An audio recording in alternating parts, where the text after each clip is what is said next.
On this episode of Esto es PGA Tour Latinoamérica.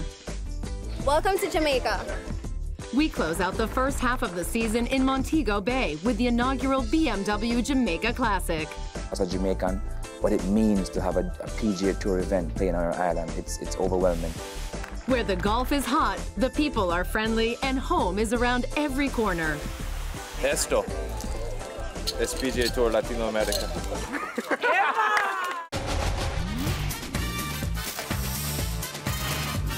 Esto es PGA Tour Latinoamérica.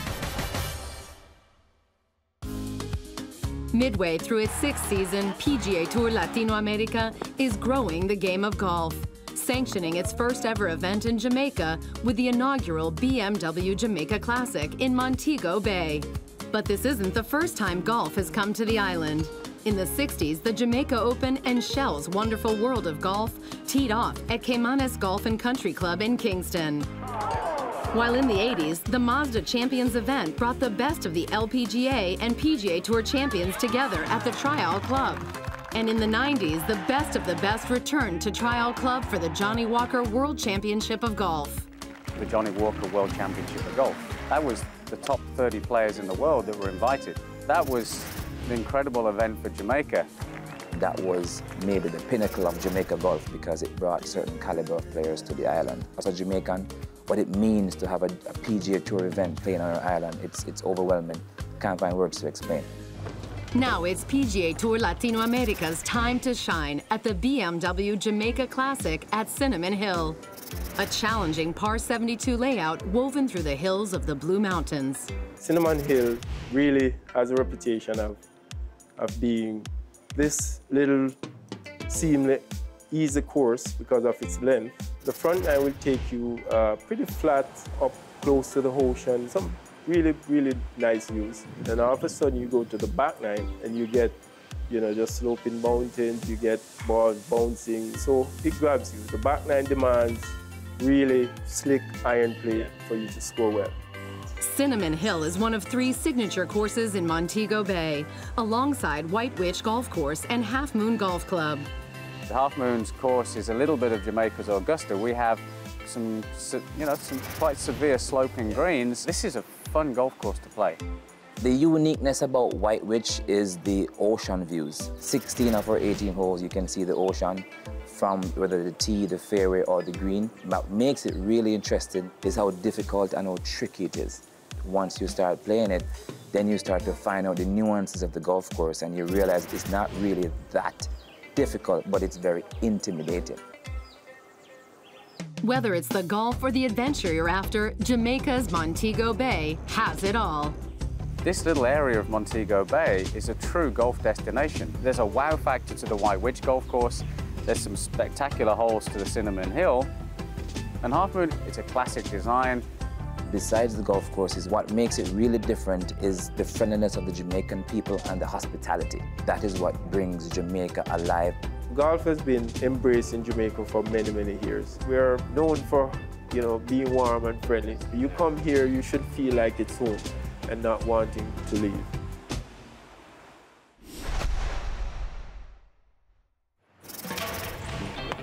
As the opening round of the inaugural BMW Jamaica Classic gets underway at Cinnamon Hill Golf Course, it's the United States' Jared Wolff who cruises into the lead.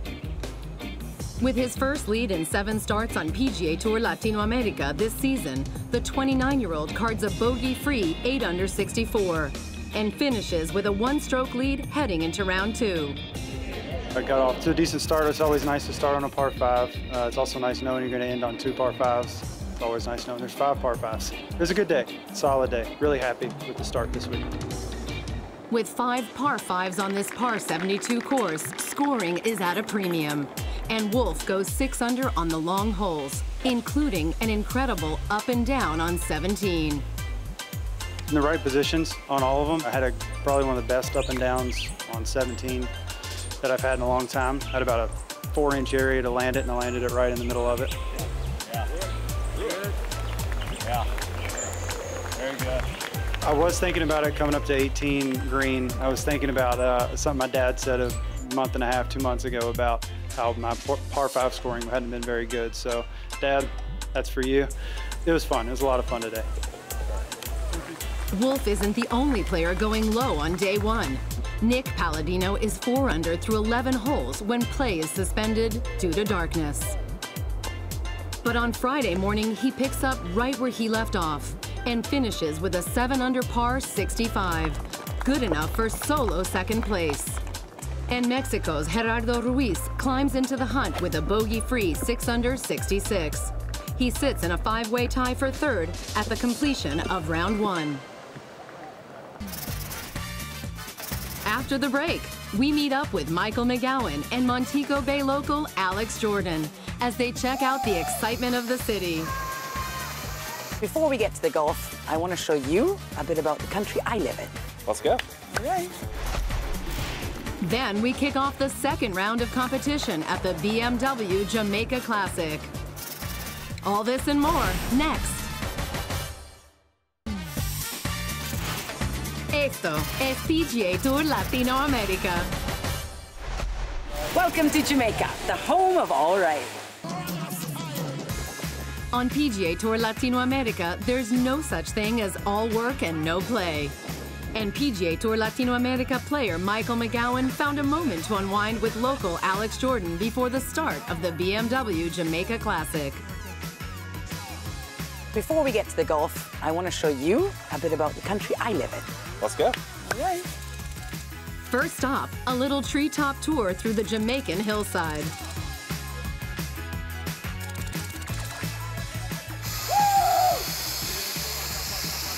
If Mike McGowan can do it. I got this covered.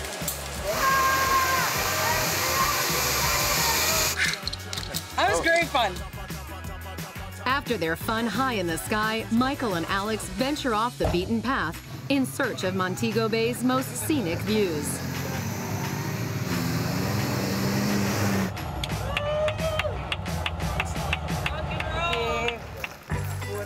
And after a long, hot day, the best way to cool off is with a little dip.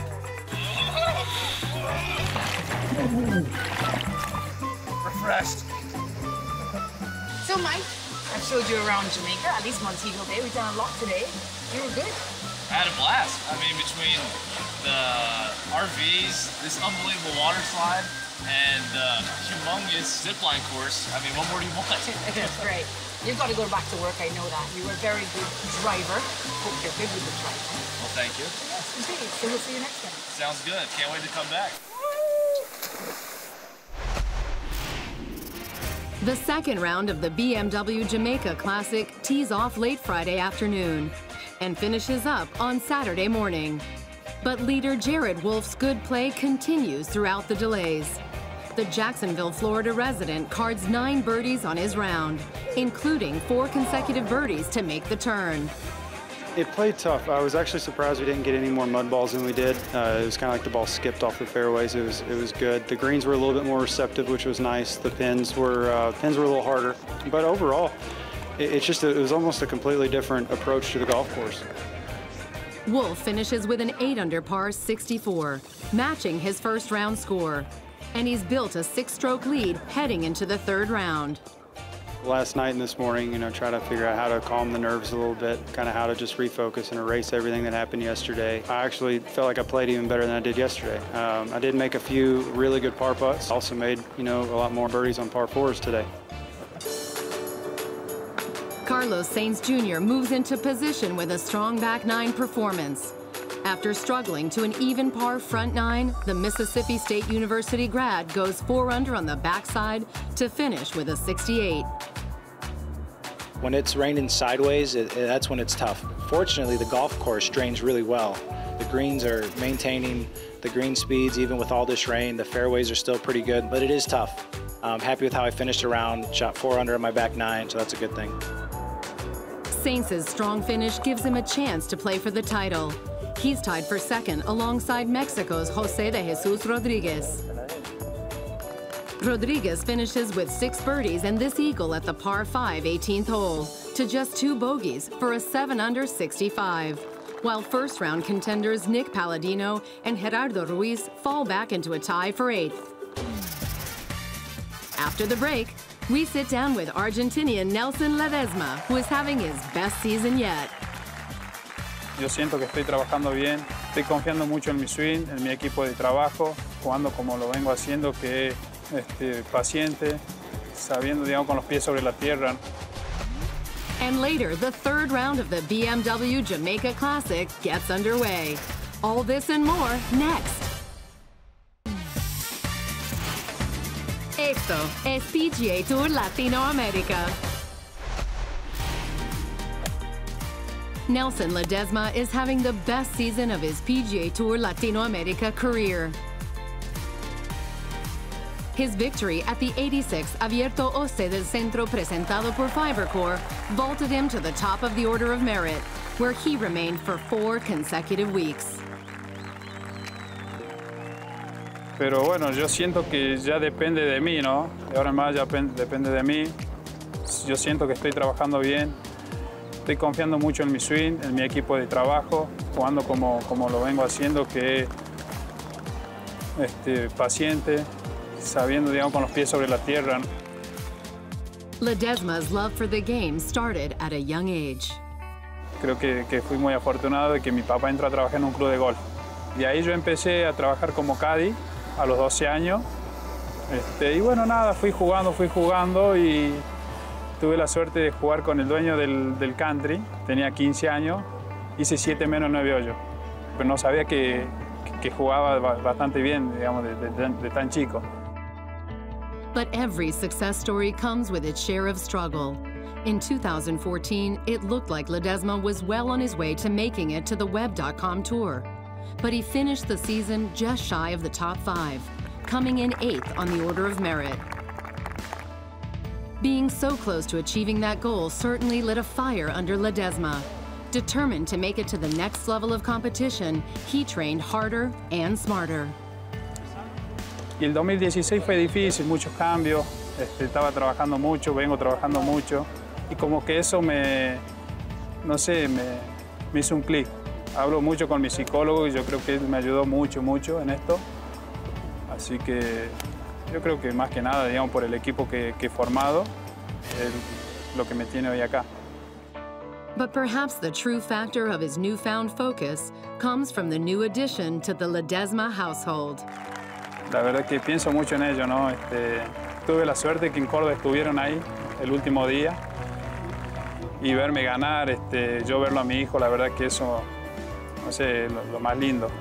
Saber que yo estoy haciendo lo que me gusta, trabajando de lo que realmente a mí me gusta. Digo, qué bueno yo poder vivir de lo que me gusta, ¿no? Trabajar de lo que me gusta, la verdad que lo hago con mucho amor.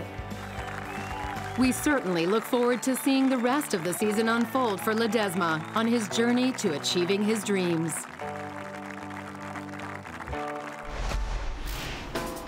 Round 3 at the BMW Jamaica Classic gets into full swing when play resumes on Sunday morning. And the battle for the top spot on the leaderboard is in the final grouping between Carlos Sainz Jr. and 36-hole leader Jared Wolff. Wolff is steady on the front side with 2 birdies to just 1 bogey, and he reaches 17 under by the turn. But Sainz catches fire on his outward 9, climbing within 2 of Wolff at the halfway mark. You know, with no wind today, early morning, you have to take advantage of all the holes out there. It's soft. We had some rain yesterday, so you have to kind of shoot at the pins. Wolff picks up momentum with 3 consecutive birdies to start his back 9 run, stretching his lead to 4. But Sainz keeps fighting and posts 4 birdies of his own down the stretch, including back-to-back birdies on 17 and 18, and closes the gap to 2 strokes with a bogey-free 9 under par 63. No one's going to lay down. Jared's playing really good. So it was really nice to put a good round together and have a chance. It's fun feeding off each other, making birdies, making putts, and going back and forth. And, you know, that's why we play. Not quite as steady, Wolff finishes with 2 bogeys on his card, both on par 5s. And he posts a 5-under 67. Not as sharp as the two other rounds. Wasn't happy with the way I played the par fives. Played them 1 under today. So that's the game plan going into this next round and try to get the par fives. If I do that, I feel like I should have a pretty good chance. It'd be great if I had a 12-stroke lead, but the reality is I still got a lead, and I'm excited about it and excited for this next round. And while Sainz and Wolff battled it out atop the leaderboard, Michael McGowan quietly set a new course record at Cinnamon Hill Golf Club with a 10-under par 62, which vaulted him into a tie for third with Gerardo Ruiz. Hit a lot of quality shots, a lot of 8 to 10 footers, and made most of them, which doesn't always happen in this game. Putters got hot at the right time. Coming up next on Esto es PGA Tour Latinoamérica. Para una ronda de golf es muy importante estar preparado. Sebastian McLean shows us the 5 most important things to keep in our bag in Golf 101. And then, can Jared Wolff maintain his lead at the BMW Jamaica Classic?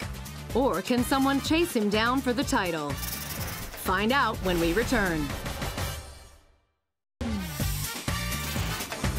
Esto es PGA Tour Latinoamérica. Hola, mi nombre es Sebastián McLean, de Bolivia. Esto es Golf 101.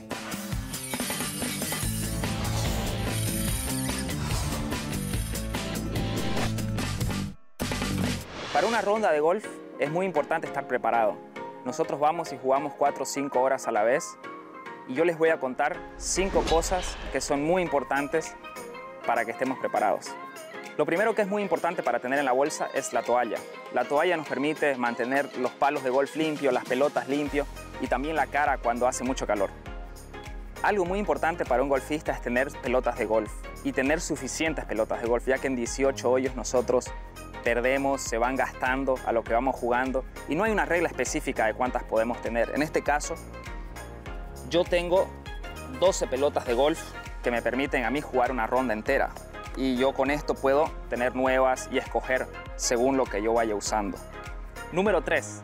Es importante tener por lo menos 2 guantes en tu bolsa de golf, ya que en el verano puedes usar hasta 2 guantes por ronda. Número 4. Protector solar. Es muy importante tener tu protector solar en la bolsa, ya que nosotros pasamos mucho de nuestro tiempo bajo el sol. Número 5. Marcadores permanentes. Esto se usa para marcar y diferenciar tu bola de los otros jugadores. Espero que hayan disfrutado y aprendido acerca del deporte que yo amo. Ahora vamos a divertirnos un rato, a jugar en la cancha. In his quest to become the second wire-to-wire champion in as many weeks, Jared Wolff starts the final round of the BMW Jamaica Classic, 2 shots in front of Carlos Sainz Jr., and 5 strokes ahead of the rest of the field. After birdieing both par 5s on the front side, his lead grows to 5 over Sainz by the turn. And Sainz can't build any momentum. After dropping a shot early, he pars the final 4 holes on his outward 9 and makes the turn 1 over par. But things get very interesting down the stretch. On 13, Wolff is assessed a 2-stroke penalty because of a cart infraction by his caddy, and his lead shrinks to 2. The penalty came at a very strange time during the round, but he just knew I still had a 2-stroke lead, and there was still a lot of holes to play. But Sainz doesn't gain any ground on the backside. A triple bogey at 16 drops him out of contention, and he settles for a tie for 7th.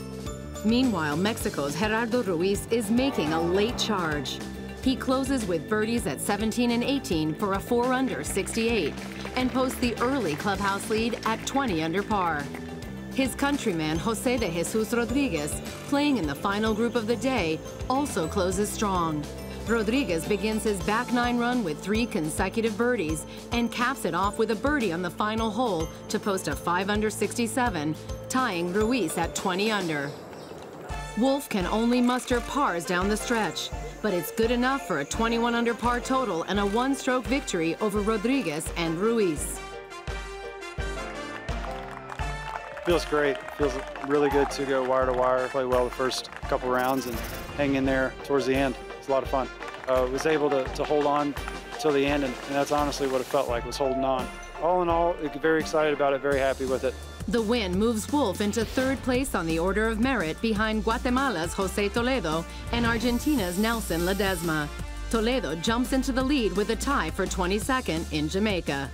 But there are plenty of opportunities to earn a Web.com Tour card when the season returns in August. Whenever you win, you do a lot of things right, and I'm very happy and very fortunate. There's a lot I can take away this week that I can work on before we come back. Learning what it feels like to come down the stretch and, you know, on a tour like this and playing against great competitors. There's a lot that I'm going to take away and work on this summer, and I'm excited about the second half.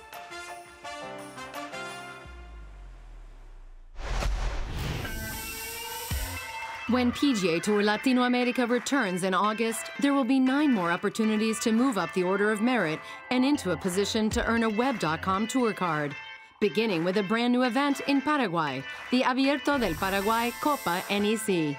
The tour then makes its way through Nicaragua, Mexico, Brazil, Peru, Uruguay, and Argentina before landing in Miami, Florida for the season-ending Shell Championship. The first half of the 2017 season has come and gone, and it's been a wild ride. Through 9 events, we've traveled through 8 different countries, including first-time stops in Costa Rica and Jamaica. And we've seen 8 different winners emerge from 4 different countries, 7 of whom were first-time champions on PGA Tour Latinoamérica. There have already been record-setting performances and incredible play. But the competition will heat up when the season returns, as the Zurich Argentina Swing and the Bupa Challenge wrap up with their final events. And the race to the top of the order of merit determines who moves on to the Web.com Tour. We'll see you when Esto es PGA Tour Latinoamérica returns this fall.